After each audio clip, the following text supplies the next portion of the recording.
नमस्कार मित्रों, परिंदे चैनल में आप सभी का हार्दिक स्वागत है। पहले मैं ये बताना चाहूँगी आप सभी को कि मैंने अपना नाम, चैनल का नाम परिंदे क्यों रखा। इधर मैं कुछ दिनों से देख रही थी कि मेरे चैनल के नाम से बहुत सारे चैनल जो थे वो रन कर रहे थे। इसी वजह से मैंने अपने चैनल का नाम बदला। तो मित्रों, मैं यही कहना चाहूँगी कि उड़ने की आशा का ही नाम परिंदे चैनल है। तो मुझे पूर्ण विश्वास है कि आप मेरे चैनल को देखेंगे, फॉलो करेंगे, लाइक और सब्सक्राइब अवश्य करेंगे, क्योंकि आप लोग के लाइक और सब्सक्राइब के चलते ही हम आगे बढ़ सकते हैं। तो मैं सभी अनदेखे व्यूअर्स को भी मैं नमन करती हूँ, क्योंकि उन लोग की व्यूज़ की वजह से मैं कुछ आगे बढ़ पाई हूँ और भविष्य में मैं चाह रही हूँ। मेरी सभी से यही प्रार्थना है कि मेरे चैनल को प्लीज़ प्लीज़ प्लीज़ लाइक और सब्सक्राइब कीजिए। अगर ख़राब लगे तो आप कमेंट भी डाल सकते हैं। खैर, आज मैं एक कहानी लेके आप सभी के समक्ष उपस्थित हुई हूँ।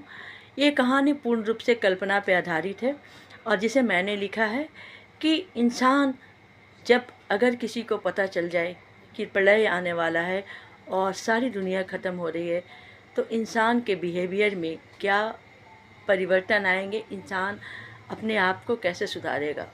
जी हाँ, तो मेरी जो कहानी का शीर्षक है प्रलय की आहट। कुछ दिन पहले ज्योतिषों ने भी कहा था कि महाप्रलय आएगा। जैसे एक समय के बाद द्वारिका नगरी समंदर में समा गया था, वैसे ही भविष्य में प्रलय फिर से आने वाला है। अब केवल समंदर ही नहीं, बल्कि समतल ज़मीन, मैदानी इलाके में भी जल प्रलय होने का खतरा है। ये न्यूज़ टीवी में चल रहा था और सारे भारतवासी या सारे विश्व के निवासी इस न्यूज़ को सुन के दहशत में आ गए, क्योंकि अभी तो हाल में इतना सारा दुर्घटनाएं घटी। जल प्रलय, बहुत जगह गांव के गांव पानी में डूब गए, भूकंप की वजह से विनाश हो गया। तो पूरे विश्व के लोग सहम गए और प्रलय का डेट भी ज्योतिषों ने, वैज्ञानिकों ने भी निर्धारित कर दिया था।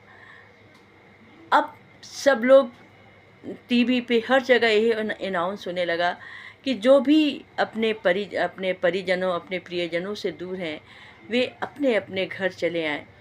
सभी के मन में यही लग रहा था कि जब जीवन ही नहीं बचेगा तो अपने परिवार से दूर रखकर पैसा कमाने का क्या फ़ायदा है। सभी अपने अपने घर को लौट आए। क्षितिज भी अपने घर में, अपने माता पिता के पास, भाई बहनों के पास लौट आया।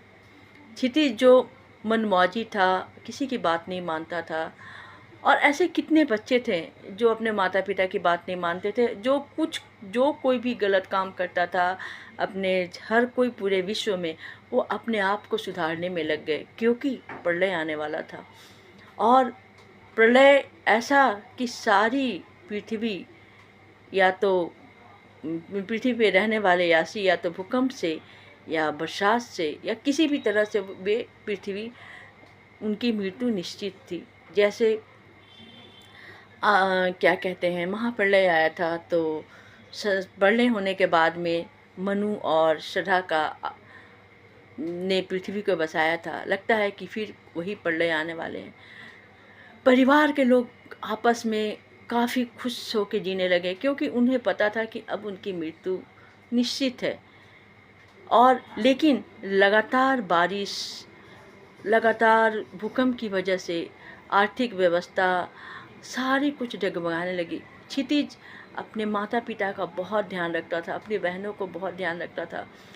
बारिश भी हो रही है तब पर भी दोस्तों के साथ मिलता था और सभी से अपनी गलती का क्षमा मांगता था। क्षितिज ही नहीं, हर कोई, माता पिता अपने सास ससुर से मांगते थे, अपने बेटे अपने बाप से, बेटियां अपने बाप से, सास अपनी बहू से, बहू अपने सास से, क्योंकि सभी प्रायश्चित कर रहे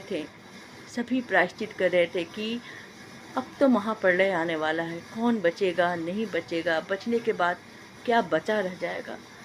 सारे वर्ल्ड में जिस तरह से कोरोना के समय में जब लॉकडाउन लगा था, तो सारी पृथ्वी हरी भरी हो गई थी, कहीं भी प्रदूषण नहीं था। वैसे ही अब लोगों के मन में जो कलुषित विचार का प्रदूषण था वो ख़त्म होने लगा। लोगों में भाईचारे की भावना पनपने लगी। लोग अपने इष्ट को, भगवान को पूजा करने लगे। क्षितिज में और बहुत सारे आसपास के लोगों में भयंकर बहुत ही अधिक सुधार आ गया। एक दिन ऐसा हुआ कि सारी संचार व्यवस्थाएं बारिश के चलते बर्बाद हो गई थी। लेकिन उस दिन जो बारिश हो रही थी, पूरे विश्व में समुद्र की लहरें कितने कितने गांवों को अपने आगोश में ले रहे थे। उस समय सभी की आंखों के सामने वही दृश्य आ गया। अब क्षितिज के माता पिता द्वारिका नगरी को समुद्र में जब समा रही थी, उस समय की कहानी सुना रहे थे कि ऐसा हुआ कि कृष्ण भगवान राधा की मृत्यु की खबर को सुन के जब वो जाने लगे अपने शहर, अपने द्वारिका को छोड़कर, तो समुद्र की लहरें तेज से तेजतर हो गई और सारी द्वारिका नगरी धीरे धीरे धीरे समुद्र में समाने लगे। और लगता है बेटा आज हमारी पृथ्वी भी ऐसी ही होगी, हम लोग भी ऐसे ही होंगे। हम लोग एक साथ एक ही कमरे में रहते हैं और सभी घर के लोग ऐसे ही कर रहे थे, सारे लोग वैसे ही रह रहे थे। रात में किसी तरह से सब सोए रहे। प्रलय, बारिश से दीवार टूटने लगे, सब कुछ होने लगा। लोग ऐसे ही एक दूसरे में इतने खोए हुए थे कि अब मरेंगे तो शांति से मरेंगे। और सारे विश्व के लोग ईश्वर से प्रार्थना में लीन हो गए, सब एक जगह। अब तो मरना है, पापों का प्रायश्चित कर लेते हैं। और उन्हें होश नहीं रहा। दूसरे दिन जब वे उन सभी की आंखें खुलती है तो देखते क्या हैं, पानी नीचे उतर चुका था, आसमान पे सूरज देव चमक रहे थे। जी हाँ, प्रलय हुआ था, कुछ लोग बर्बाद हुए, लेकिन विनाश पूरा नहीं हुआ। और लोग समझने लगे कि इस छोटी सी ज़िंदगी में हम नफ़रत क्यों फैलाते हैं। और लोगों ने सीख लिया कि हमें नफ़रत से नहीं, प्रेम से रहना है। जय हिंद, जय भारत, नमस्कार।